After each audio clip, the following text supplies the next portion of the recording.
Most mitral valves that don't open well and have mitral stenosis cannot be repaired and need to be replaced. Valves that leak can most usually be repaired by an experienced mitral valve surgeon with high success rates.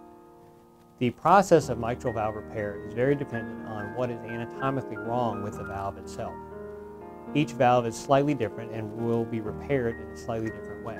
There's a variety of techniques which we utilize, such as resection of part of the leaflet, resuspension of the leaflet with new chordate tendonae, and in almost all cases, reduction of the size of the valve using either a band or a ring to bring the tissue closer together. All of these techniques are effective and are used in various combinations depending on the patient's anatomy and the particular cause of their leakage. Using the combination of these techniques, mitral valve repair is successful in over 90% of cases when people have degenerative mitral valve disease.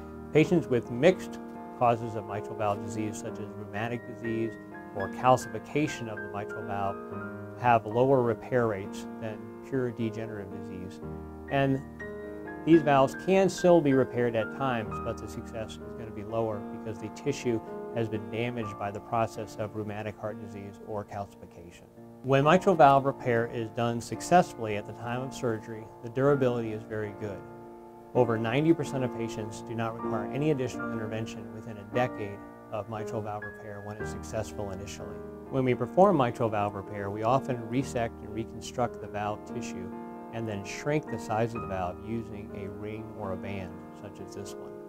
The ring or the band is permanently sewn into the heart and holds the valve in the shape that we want following the repair so that it does not leak in the future. The ring is permanently sewn into the heart and will grow and stay there forever. With mitral valve repair, there is an added load placed on the heart immediately. In mitral regurgitation, a lot of the blood flows backwards to the lungs and is not forced out to the body. However, after mitral valve repair, this regurgitation is gone and the heart is forced to push all of the blood out towards the body, which is an added workload.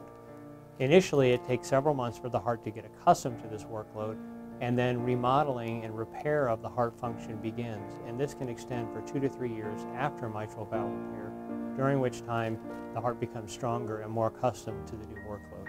After this remodeling process, the patients often feel significantly better 12 to 24 months following mitral valve repair, where they have significantly increased energy, no longer have shortness of breath, and no longer experience fatigue.